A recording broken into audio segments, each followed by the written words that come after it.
Hey, this is Rob Anspach, and welcome back to another edition of E-Heroes for those keeping count. This is episode 395, and I have the legendary marketing mercenary himself on the show, Ron Lynch, and he's coming to you from Texas.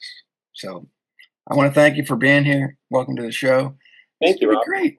Yeah, no, I'm looking forward to it. We've got to know each other a little bit over the past 5 or 10 years, and it's been a great relationship. And I know you have highly educated and intelligent followers and viewers, and so I think this should be fun for them.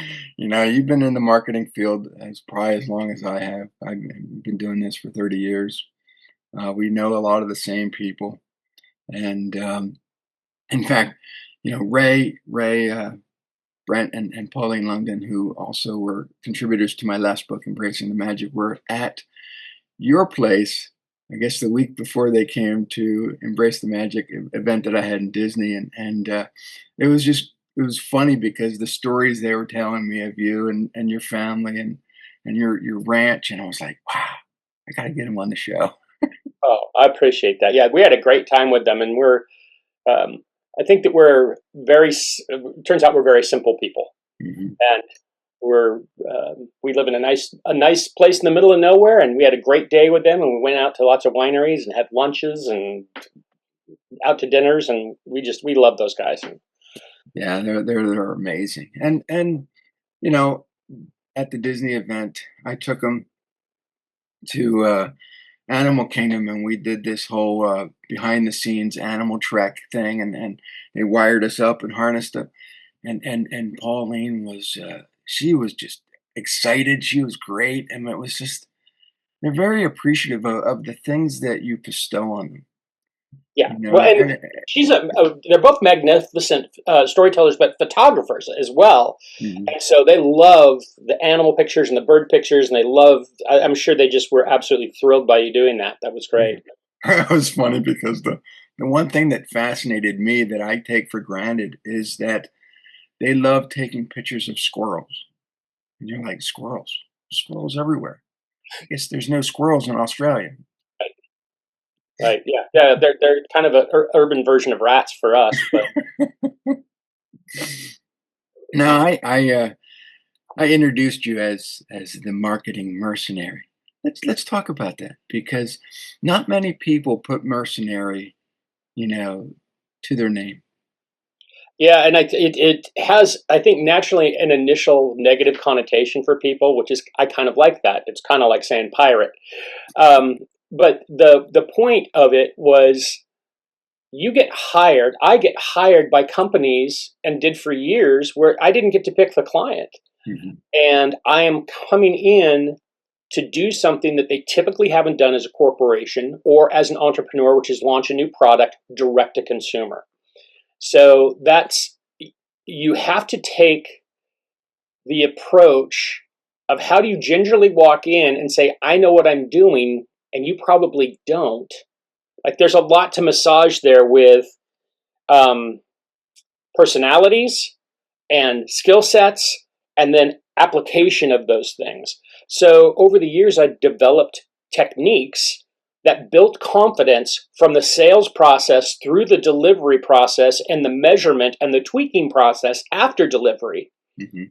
to bring people along through the idea of direct response to success. And one of those main things is iteration, is you realize you're never done. Mhm. There's always going to be further iterations. And probably the first principle of direct response that makes it truly successful, like builds a brand, is getting the client or the inventor out of the mindset that I serve a customer, because they actually serve 3 to 5 customers probably. Mhm. And they're thinking about the one that is just like them or the one they've had previous success with. And my goal is always to go, hey, the greatest way that we succeed in the world is following nature, which is duplication. Is there's a lot of creatures that need carbohydrates, not just one. Right. And we have to address functionally that different human beings want different things. And so I lead people through that process through Marketing Mercenary, And the principle and founding idea in it is that we're serving people. So that right there is counter to how most entrepreneurs approach the world. They believe they're extracting wealth from the world. They've got a brilliant idea that's going to make them rich. Mm-hmm. A brilliant idea will not make you rich. A brilliant idea that the customer sees value in, that no longer requires you to advertise it, will make you extremely wealthy.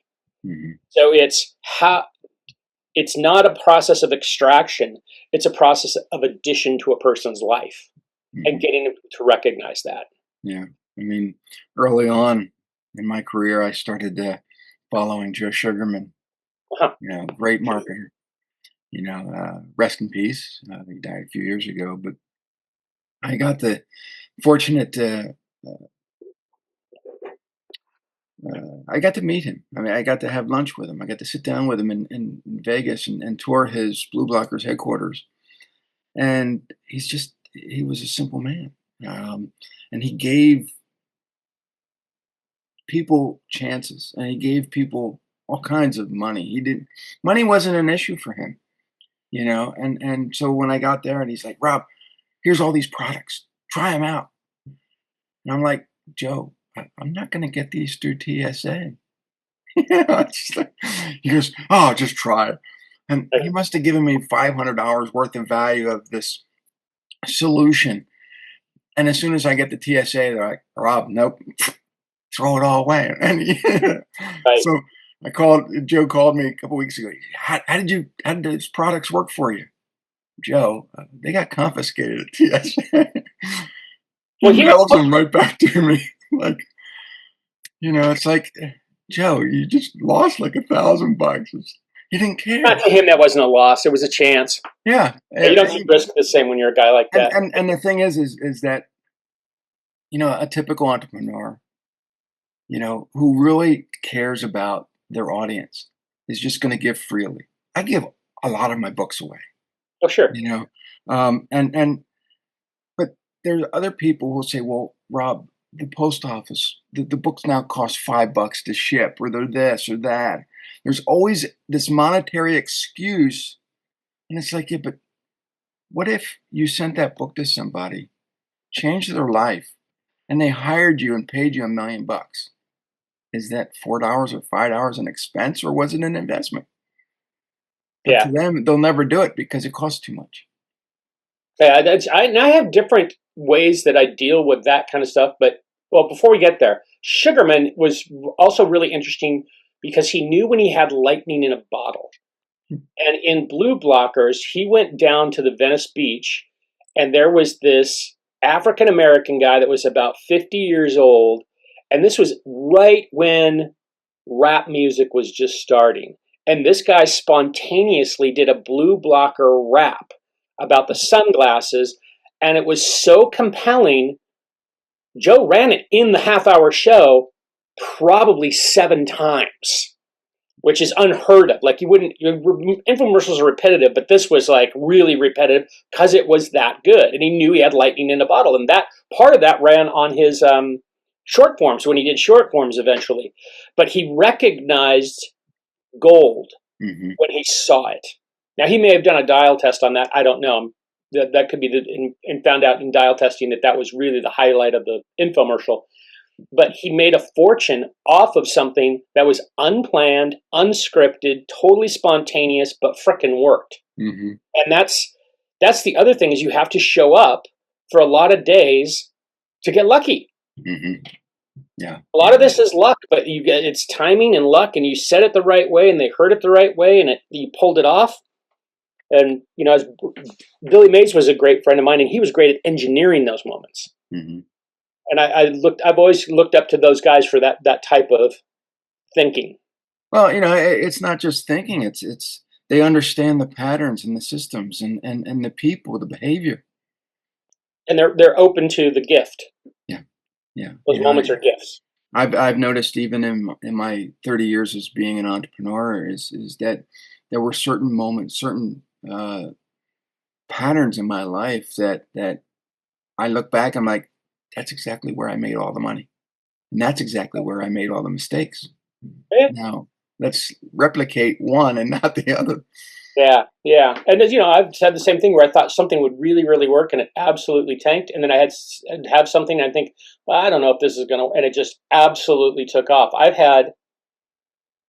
I did a show with Kevin Harrington. It was one of my first shows with Kevin and his brother Tim for the Flavor Wave Deluxe Oven, which looked like something you'd store a cake on your counter in. So this big dome with an infrared light on it, and so they sent me one, and I I think this was we were in probably the second house when we first got married. Our kids were little. I put this thing on the counter, and I took a Canon GL1 XL1S and set up the camera on time lapse, and I cooked like a roast and a lasagna and all these things from frozen to done under this orange. This thing was glowing orange. It looked like hell.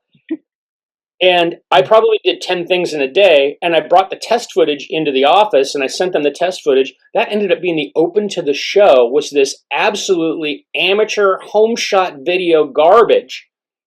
But that dang show ran for 10 years. My kids were in high school and they were in the show in the CTA, and they were coming home from school going, "Dad, can you get that thing off the air?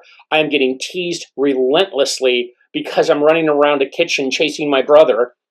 It was very funny. But you just don't know what's going to work. And sometimes the stuff just takes off. Yeah, and but I also look at some of these marketers right now, and they're just copying everybody else. And to me, that's the ultimate insult. Why don't you just come up with your own stuff? But even, and I'm not gonna knock Tony Robbins, but he's doing it too. I mean, he's jumping on the AI bandwagon, and now he's selling courses on AI, and it's like, dude, what about all your other stuff?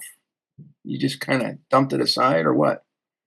Yeah, I think that there's a great temptation to recycle other people's things. I mean, I guess copying is the best form of flattery, but I'm not if you do it, it should at least look original. Right. Everybody borrows from everybody, but you need to add your own original seasoning to that. And it's funny, on the Marketing Mercenary course page, I have a video that talks about Tony Robbins and Napoleon Hill. And people have this whole law of attraction thing. And Napoleon Hill, he died penniless, and he made all of his money selling that program. And you go, that I don't believe in the law of attraction. I believe in the law of traction. Hmm. Have an original idea and take some action, and God and the universe will reward you. But originality is almost always rewarded. It's the weirdos that win. Have the courage to be different. Courage is the greatest underpinning of success for any individual. Right. And you think about artists, comedians, musicians, that all of the people that we love are the originators of a new way.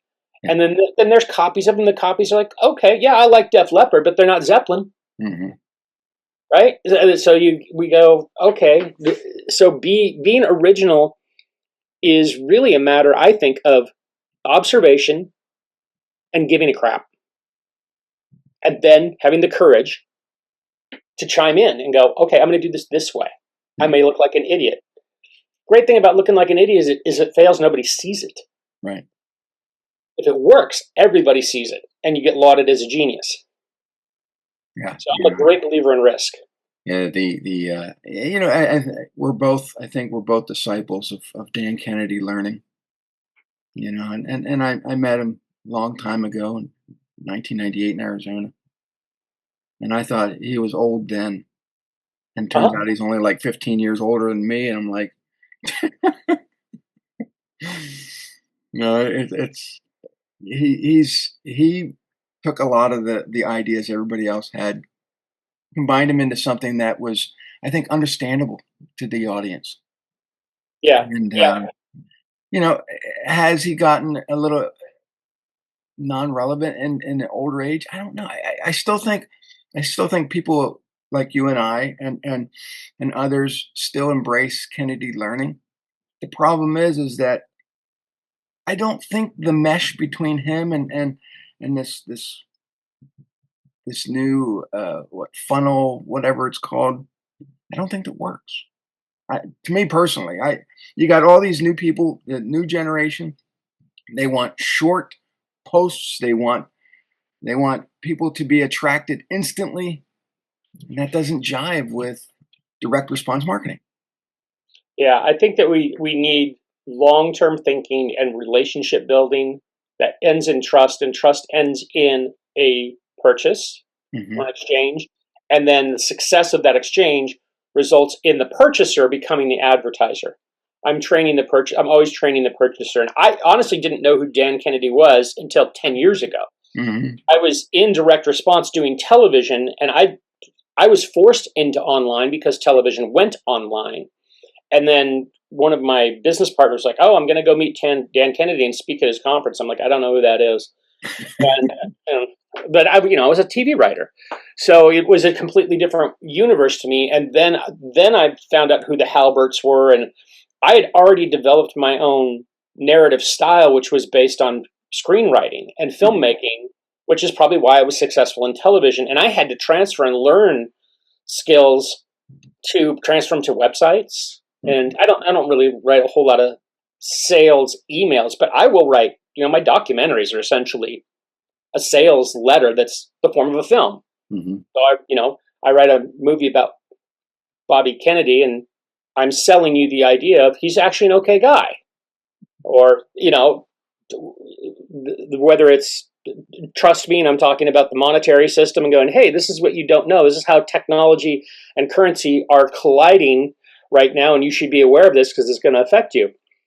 But that it's a, I'll say it's a more of a slow dance and more of a seductive sale, and I think that's what you're at the essence of what you're describing is a conversation, not an assault. Right. Yeah. So how did you get involved with TV writing? What led you to that? Well, I had been, I was a childhood actor, so I'd been in a few movies, maybe a dozen movies, and I was on set one day, and I asked Jeff Bridges, "How do I get to be in your shoes?" And he had just done Starman, and he was a big actor at the time. And Edward Furlong, who had just done Terminator 3, the kid, he was in this movie too. And he looked at me and he goes, "Well, it's easy. Just do what me and my brother did. Make sure that your dad's Lloyd Bridges." Like, yeah, fair enough. He goes, "Right. If you can write, um, you'll always have a job in Hollywood." And so I had visions of being a movie star, and writing was like the worst thought you could ever say to me. But I'm good at taking other people's advice. So I went home and I wrote a couple of movies, and I worked in a grocery store. And Kathleen Kennedy's sister, Dana Middleton, shopped in my store, and I gave her two movies, and she handed them to Spielberg and Kennedy, who called me and said, "Hey, you're pretty good at this." And so that was just the encouragement I needed as a young person to continue doing it. And so I wrote, and I worked in a grocery corporation. I ended up being a CEO in a grocery corporation eventually. So I learned brick and mortar Mhm. while I had this hobby of movie writing. And one of my friends needed space to shoot George Foreman Grill, man on the street testimonials in a grocery store. And it was difficult to get into a Kroger's or a Safeway, but we had independent stores, and I could immediately agree and give them permission. And so they started shooting these spots, and I met Sam Perlmutter, who was George Foreman's agent, gave him a screenplay. He ended up purchasing the option to that screenplay.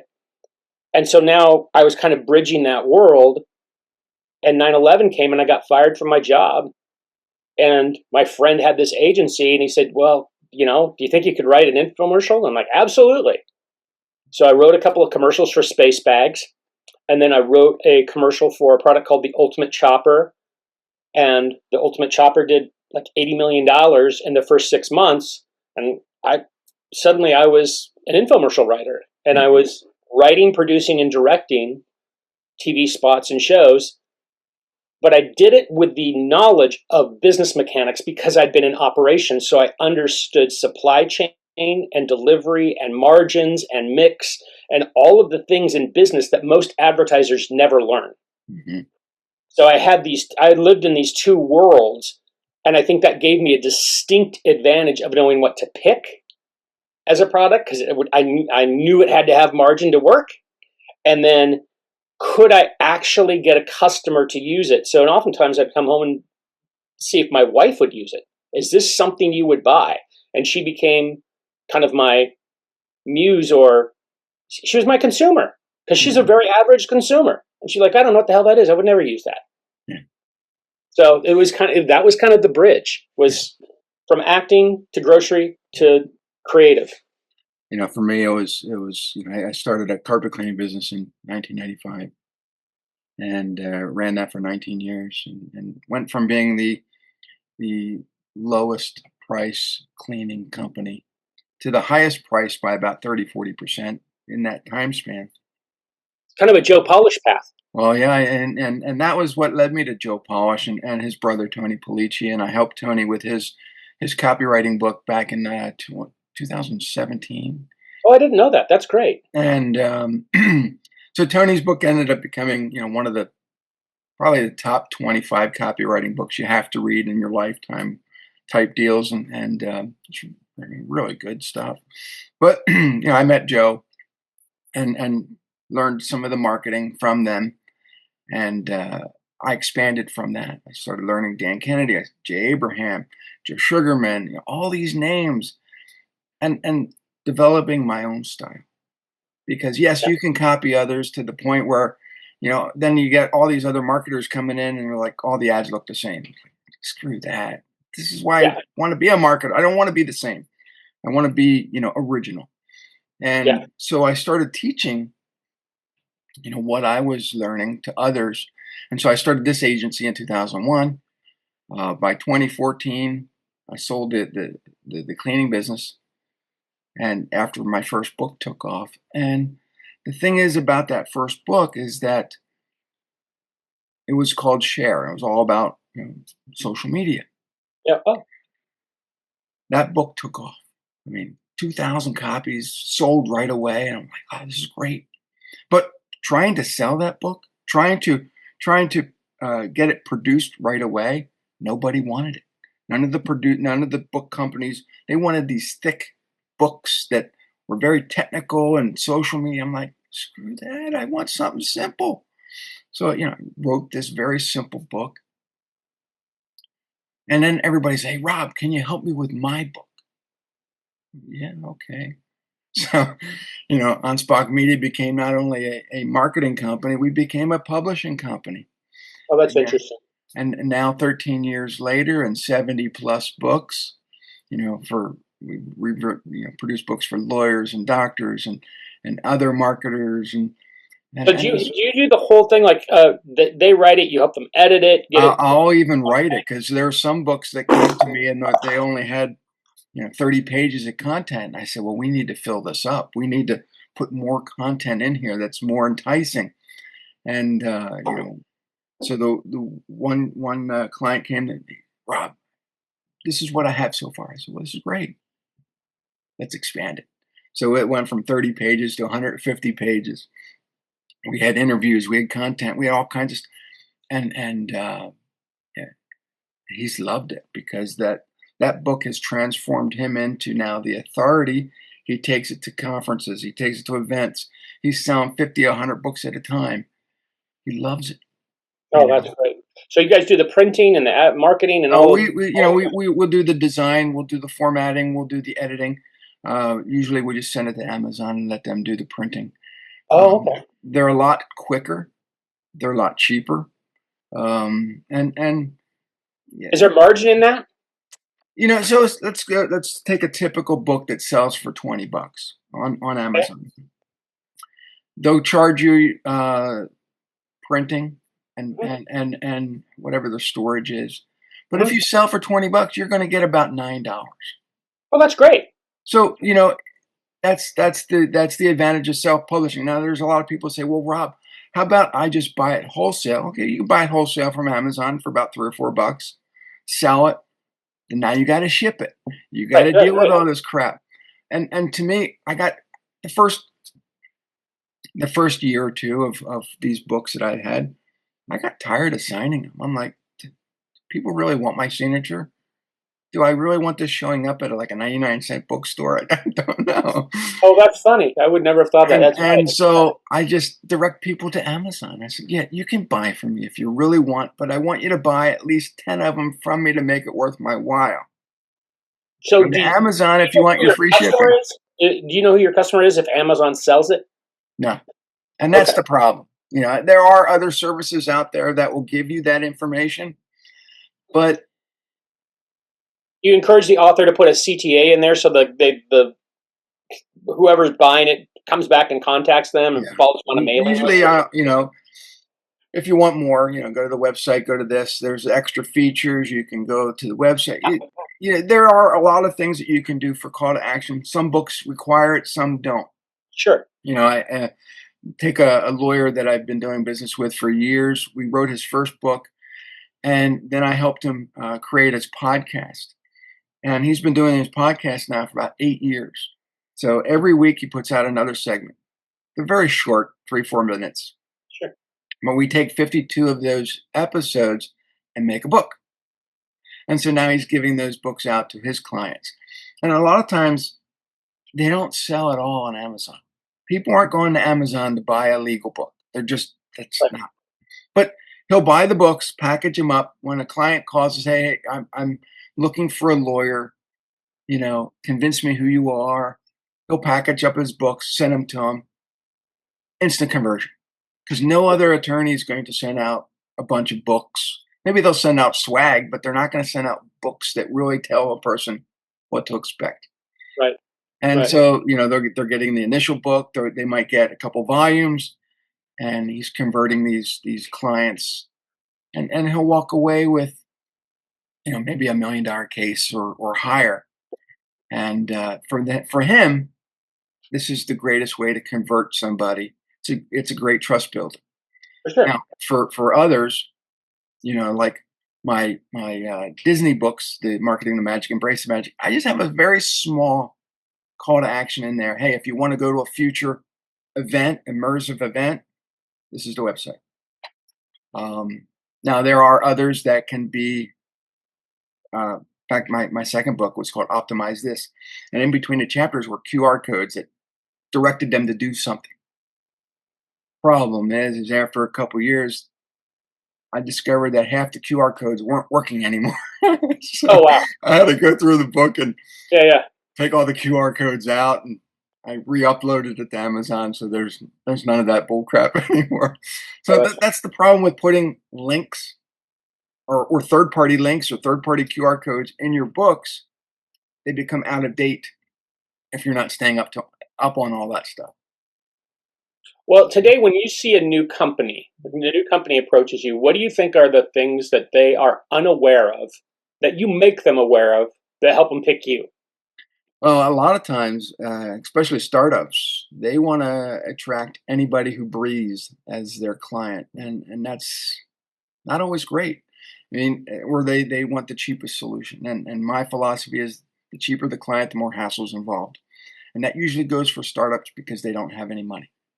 Hmm. And so, but when you tell them, hey, pick a niche, where do you really see yourself focusing on?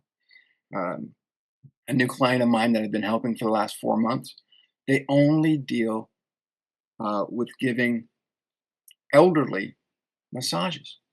Okay. Helps them with their movement, helps them, Sure. Lymphatic flow, all that. recoup from falls Yeah. and whatnot. That is their niche. Only seniors, above a certain age. And I said, and instead of billing them weekly, which you do, or per session, Hmm. you get them to buy a 6 session up front or Sure. 25 sessions or 50. Get them to buy a whole year. Every week you're going there. Right. And they're like, "Can we do that?" I said, "Yeah, of course." I said, "First of all, it's gonna help with cash flow because now you have all this money coming in, and you can pay your people right away." And, they were struggling. They really were. They would bill out after the fact and then Yep. wait 60, 90 days to get paid. Now they're getting paid up front. They're getting all these clients, and they said within 4 months, they doubled or tripled every month their income. Oh wow. So, they're Wow. if you can niche the services that you do or perform for somebody, you're going to make more money, Yeah, and I and am and you'll really have less hassles. that kind of advice for really low fees.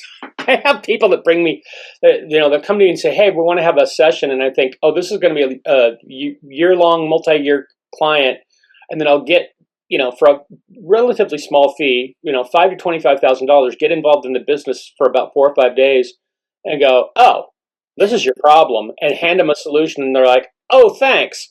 And then I walk away and I see the business go from $1 million to $100 million because the thing they didn't see was right in front of their face. I'm like, I think I should have asked for a percentage of the company Yeah, instead. I had a phone call the other day with a potential client, and I thought it was going to be huge. They create these tiny home communities in Yeah. Texas, and I thought, "Man, this is going to be awesome." And I asked them, "Where do you advertise now?"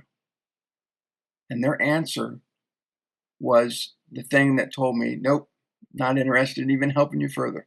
They said, "Facebook Marketplace." Wrong market, Yeah, you that's not know. your people. And they didn't want to spend any more than what they said, "Well, we have two websites that are clones of each other, and they're not converting." I said, "Well, because you're not telling people why they need to sign up, why they need to live there. You're not also um, talking about the investors. What's in it for them to invest in these things?"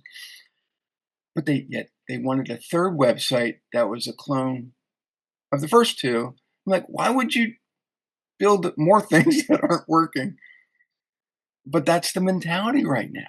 Let's just get the cheapest advertising out there and hope that it works. It doesn't. Yeah, I believe in testing, but you test into success. So it's to me, it's matching the channel to the message to the viewer, and usually asking three questions that Socratically get them to step to you. Hmm. Not, and I probably learned that from Billy Mays in the fair pitch businesses. If you ask the question, that's a pattern interrupt right there. And the mind has to, if you just say, "Hey, can you picture the house that you grew up in?" You've asked a question about them and everybody pictures their own house. Hmm. Now you've made it all about them. Yeah. And, you ask that second and that third question, and pretty soon you're in a conversation with them about them. Hmm.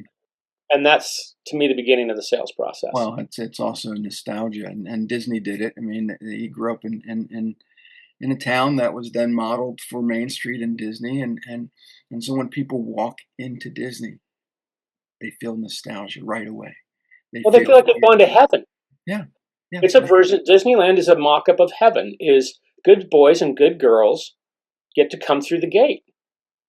There's a whole lot of Western civilization tied up in Disney. yeah. And it's going to be idyllic when you get there, and it's going to be fun, and it's going to have colors and food and the scale, the miniature scale that he built full size buildings on. There's all of these intimations of you've arrived in paradise, Hmm. and that right there is a sales process. Yeah. Now, but we're in this day and age of AI, and one of the things that I always tell people is generic prompts get generic results. They're hoping that AI is their lottery ticket to making more money. To me, it's just a tool. It's like anything else. You can make the tool work for you, or you can have it work against you. And if you don't master that tool, you're not going anywhere. Yeah, I've dumped scripts and books and I probably have written long form book, I don't know, 12 or 13 books. I've dumped that all into my bot, and then I'll write an article that's 600 or 700 words and ask it to write in my voice, but I only want to expand it to 1,200 words, and then I go back and I edit that, Hmm. and so it's saving me, like it's letting me get the hardcore idea out, flushing it out fuller, and then I go back and edit it, and I'm generally happy with that result because it does sound like me, but it's also trained like me, Yeah. and I can put that out there, and it doesn't feel synthetic because the idea is not synthetic. Right. The tonality is not synthetic. So I think that looking at forward, we're going to see just as people are really discerning about TV commercials and infomercials and content of, is this person full of crap? Are they just a paid spokesperson? That's just telling me that the viewer's seen enough content that they're a good producer and they can tell manufactured from non-manufactured. Mm-hmm. Back to why Joe Sugarman used the blue blocker rap guy. It was obviously absolutely made up and completely genuine. Mm-hmm. So you go, if I can produce genuine stuff, the audience will see it because they can tell synthetic. And we don't like synthetic. Mm-hmm. We want to be touched. We want to be moved. We want to be motivated. We want to know that we can trust the person and that we're getting something real. And then we want to be rewarded with a product that actually does what they promised. Mm-hmm. And you got to complete that chain to be successful. Yeah. You can't just, there's a lot of people in the I'll say the copywriting industry where I see that they get really excited. Oh, we got a launch, and the launch went really well, and we're selling so much of this stuff. Okay, is it continuing to sell? Like, there are people in our industry that have sold books for exorbitant prices on a launch, and I go, okay, great, you made a lot of money. People bought 10 of your books. That's great. Individuals did. But is anybody applying the idea in the book, and are the books continuing to propagate outside of this ecosystem? Mm-hmm. And generally they're not. Yeah. I talk about my second book. I mentioned it a little bit ago, Optimize This. And I had partnered with a gentleman up in Canada, and we came up with this idea to produce this book. And from concept to creation, the #1 bestseller in 4 countries took 60 days. You don't have to write a book one that takes 6 months or a year, 15 years of your life to get it out there. And the thing is, that book was all about optimization, SEO. A lot of things have changed in the SEO world. What we wrote about in that book, I'd say 90% of it still is relevant, because we didn't talk about the technical side. We talked about, the trust side, building your keywords the right way. And I just noticed on Amazon, 5 of those 5 copies were just sold the other day. I'm like, the book is like a decade old and it's still selling. That's neat. And I don't really like to write books anymore about technology because it changes so quickly. Sure. The things that I shared in my first book, probably half of it still works because the platforms don't exist anymore. But you still get the idea that, hey, this is what you have to do. It's just, it took me, I think, 15 years to write my first book. I'd written a lot of movies, but so I wrote this book with Rick Cesare. We used to own Cesare Direct Television together, and he was the principal owner, and I came in as a creative and then ended up in ownership. But he was reticent to write a book that was more than just stories. And I went, no, we're going to teach people how to make an infomercial. We're going to use the stories, and then around this, we're going to give you the whole sandwich of, this is how you go through the creative process of creating television advertising strategically and creatively, how we do it. And that dang book, so like more customers came through that book. And the reason was, it was like how to build a boat. Mm-hmm. And when you realized the risk and expense of doing it, by the time you got done with the thing, you went, well, I might as well just call these guys because I don't want to risk doing it my damn self. I might as well hire these boat builders to do it, which was great for us because then you had a customer that came through the door that was educated on the process. Mm-hmm. So they knew what to expect and they knew what the costs involved were. And oftentimes we would tell them that, right? Someone will come to me and say, hey, I want to do a show or I want to do a campaign. How much will it cost? And I'll say, well, that's like asking me how much it costs to build a house. Mm-hmm. What house are we going to build? We got to sit down, and I can tell you this, it's going to cost you $25,000 to draw up the plans. Mm-hmm. Once we draw up the plans, then we'll know what the engineering and the materials cost, and we can tell you. And then you can say, well, I don't want 7,000 square feet. I want 3,000 square feet. I'll be like, that's great. Now because people are reticent to tell you their budget up front too. I mean, that's part of, I had an experience with Samsung once where I'd worked with J&J, and one of the executives had moved from J&J over to Samsung. And they called me and said, hey, sorry we didn't call you first. We've called, script to screen, and all the other people who made big infomercials, and they said we called everybody and we told them we had a $2 million budget for an infomercial, and they're all getting back to us with these bids right now. And I'm sorry, I know we're friends, but I'm calling you last. And I'm like, I'm glad you called me last, because based on what you're telling me, you don't need to make a $2 million infomercial, and all of those guys are going to come back with $2 million bids because you gave them the number.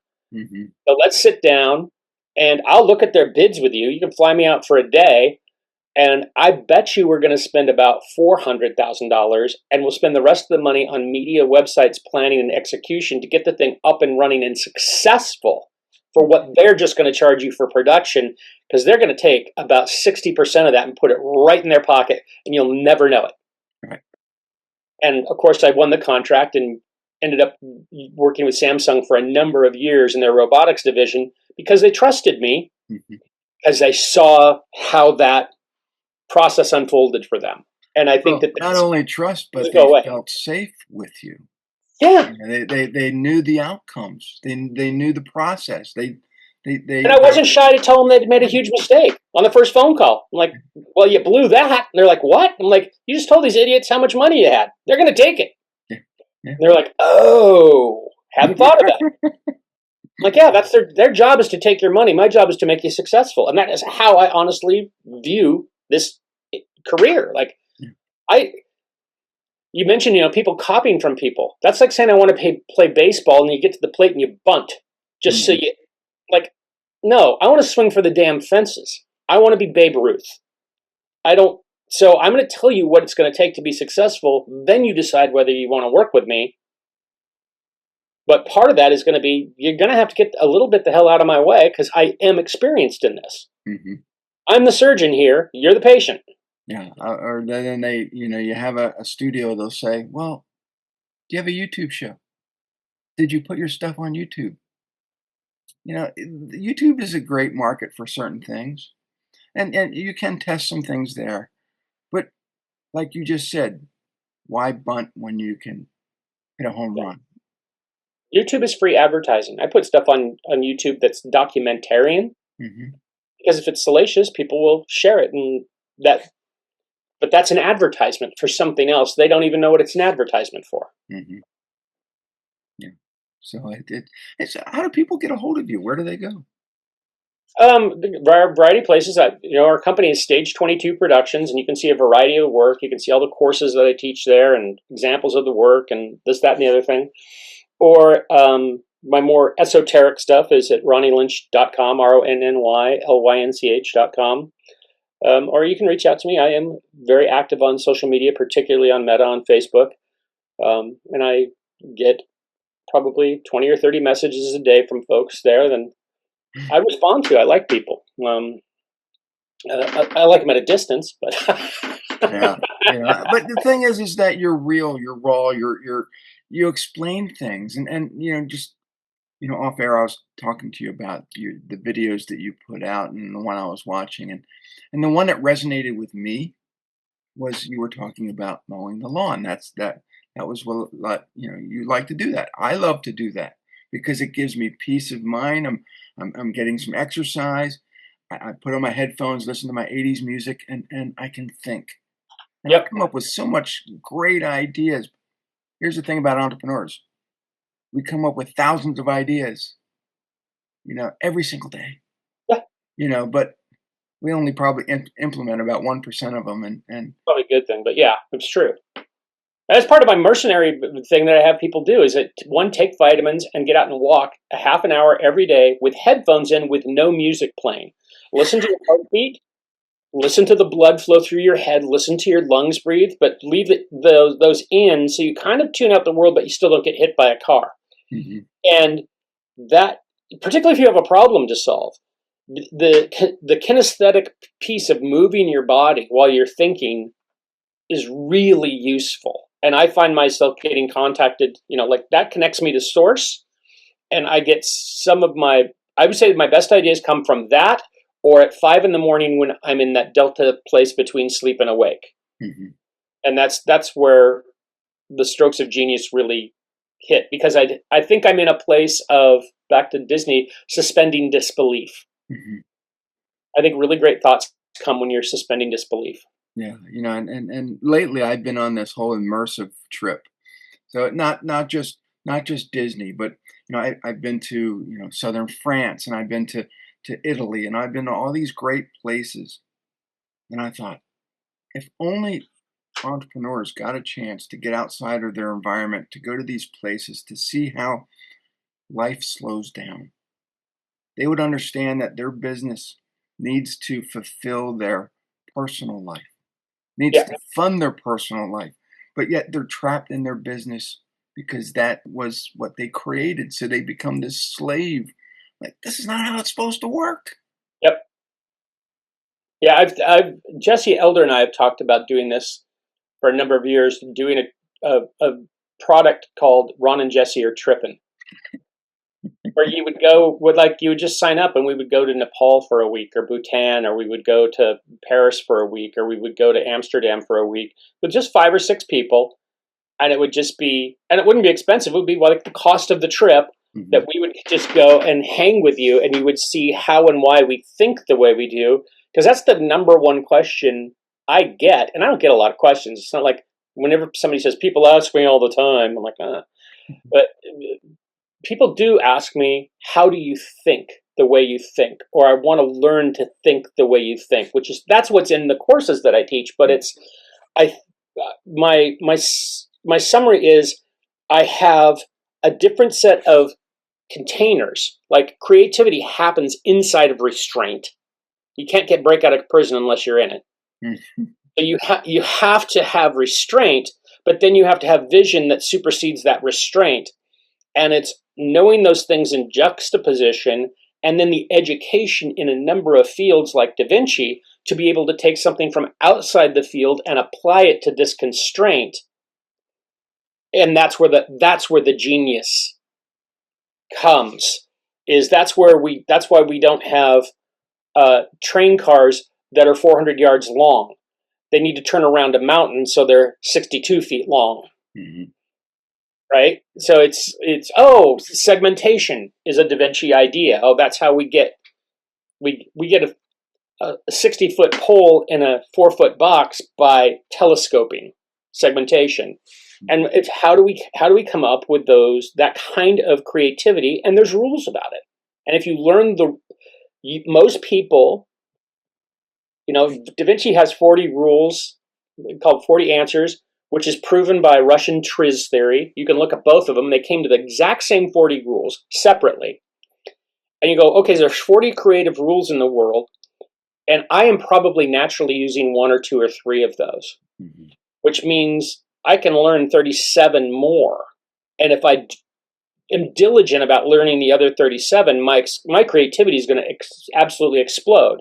And that's one of the things I did very early on, was learned all of those rules. Right. Yeah. For me, it was early on. I was told, Rob, you have to master these 101 ways of overcoming sales objections. And I'm like, yeah, I don't have time for this shit. I really don't. It's just too much to remember.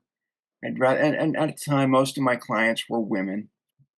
Trust was the biggest objection. How would they trust me? I could overcome that. I got the sale.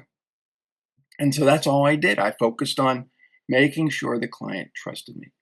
Yeah, they might be repeating the question to them because they want to know you heard them. So you want to know you can trust me. What would let you know that you could trust me? Oh shit, a man listened. Well, that right there is helpful. You actually listened and repeated that back to me. Okay, well, let me tell you what. And then they tell you. What if you just asked them? Yeah, I just didn't want to get into that whole have an answer for every objection. To me, it was Yeah, just high strain manipulation. yeah. And so that's the basis of my 30 years of being an entrepreneur. Is just learning to build trust, build value, Yeah, and teach people what I know. yeah, And they're like, well, Rob, that's kind of simple. It works. yeah. Most really good answers are kind of simple. Well, thanks for having me today. I really appreciate it.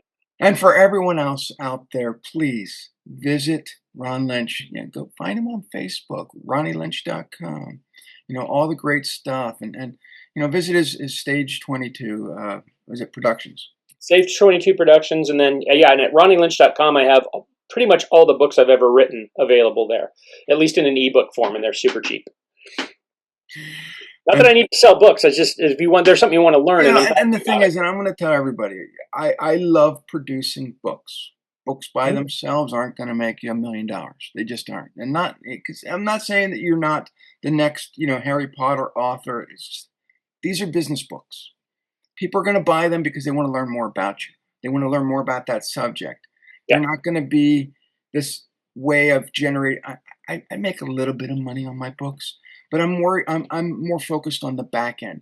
People are going to hire me to speak. People are going to hire me to help them with their problem. yeah, And yeah. so that those books elevate me into a higher status as authority than they do as just a guy who writes books. I wish mine were that sharp because I generally just get people send me a note that said that helped me in my life. I appreciate it, and I never hear from them again. But that's okay too.